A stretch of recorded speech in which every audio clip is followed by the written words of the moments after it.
जय श्री राम। शंभुदीन उपदेश हित नहीं नारद ही सुहान। भरद्वाज कौतुक सुनहु हरे इच्छा बलवान सियावर रामचंद्र की जय। यद्यपि शिव जी ने यह हित की शिक्षा दी, पर नारद जी को वह अच्छी न लगी। हे भरद्वाज, अब कौतुक तमाशा सुनो। हरि की इच्छा बड़ी बलवान है। राम कीन चाहई सोई होई, करे अन्यथा अस नहीं कोई। शंभु बचन मुन मन नहीं भाए, तब भ्रंच के लोक सिधाए। एक बार कर तल भर बीना, गावत हर गुण गान प्रवीणा। क्षीर सिंध गवने मुनि नाथा, जहाँ बस श्रीनिवास श्रुति माथा। हरस मिले उठ रामानिकेता, बैठे आसन रिसहि समेता। बोले बिहस चराचर राया, बहुते दिनन कीन मुनि दाया। काम चरत नारद सब भासे, यद्यपि प्रथम वर्ज शिव राखे। अति प्रचंड रघुपति के माया, जहि न मोह अस को जग जाया। श्री रामचंद्र जी जो करना चाहते हैं वही होता है। ऐसा कोई नहीं जो उसके विरुद्ध कर सके। श्री शिव जी के वचन नारद जी के मन को अच्छे नहीं लगे, तब वे वहां से ब्रह्मलोक को चल दिए।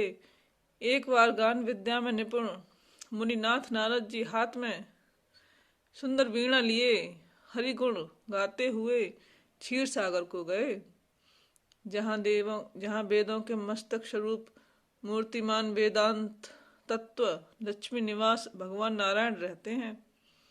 रमा निवास भगवान उठकर बड़े आनंद से उनसे मिले और ऋषि के साथ आसन पर बैठ गए।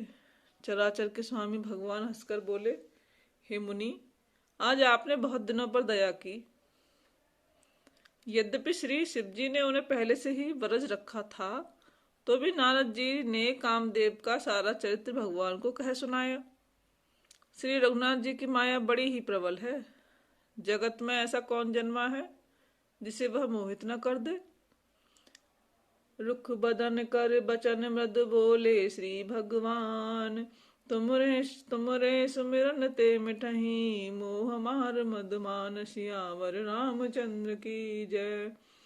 भगवान रूखा मुख करके कोमल वचन बोले, हे मुनिराज, आपका स्मरण करने से दूसरों के मोह काम मद और अभिमान मिट जाते हैं। फिर आपके लिए तो कहना ही क्या। सुनि मुनि मोह होई मन ताके, ज्ञान विराग हृदय नहीं जाके। ब्रह्मचर्य व्रत रत मत धीरा, तुम्हें की करही मनोभव पीरा। नारद कहूँ सहित अभिमाना, कृपा तुम्हारी सकल भगवाना। करुणा निधि मन दीख बिचारी, उर अंकुर गर्भ तरु भारी। बेगी सुमै डारहूँ खारी, पन हमारे सेवक हितकारी। मुनि कर हित मम कौतुक होई, अवश्य उपाय करब मैं सोई।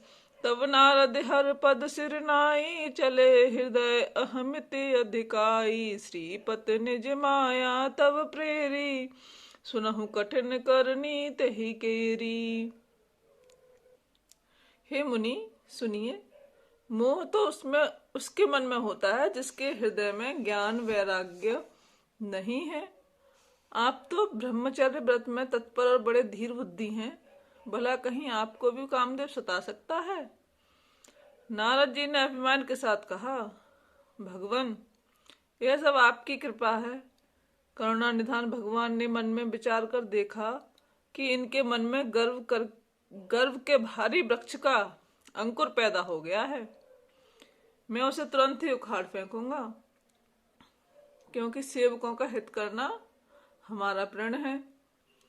मैं अवश्य ही वह उपाय करूंगा जिससे मुनि का कल्याण और मेरा खेल हो। तब नारद जी भगवान के चरणों में सिर नवाकर चले। उनके हृदय में अभिमान और भी बढ़ गया। तब लक्ष्मीपति भगवान ने अपनी माया को प्रेरित किया। अब उसकी कठिन करनी सुनो।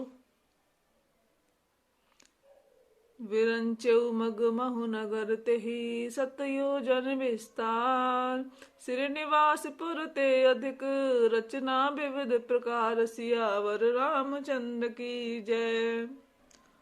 उस हरि माया ने रास्ते में 100 योजन 4 कोस का एक नगर रचा। उस नगर की भांति भांति की रचना लक्ष्मी निवास भगवान विष्णु के नगर बैकुंठ से भी अधिक सुंदर थी।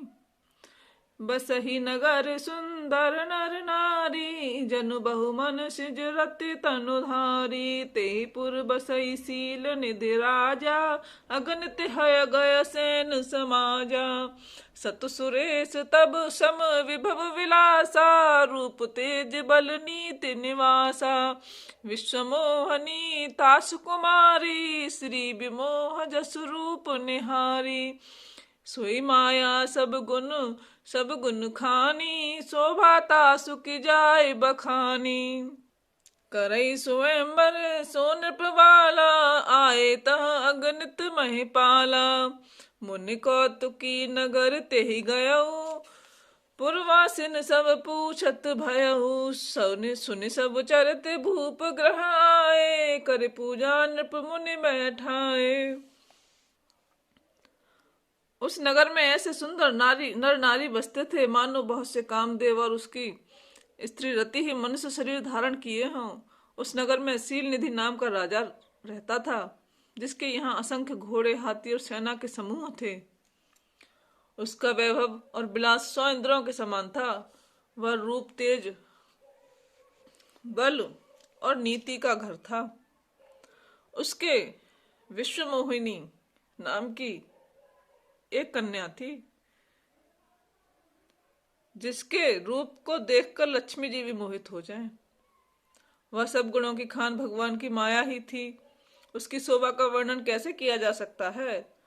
वह राजकुमारी स्वयंवर करना चाहती थी, इससे वहां अगणित राजा आए हुए थे। खिलवाड़ी मुनि नारद जी उस नगर में गए और नगर वासियों से उन्होंने सब हाल पूछा। सब समाचार सुनकर वे राजा के महल में आए। राजा ने पूजा करके मुनि को आसन पर बिठाया।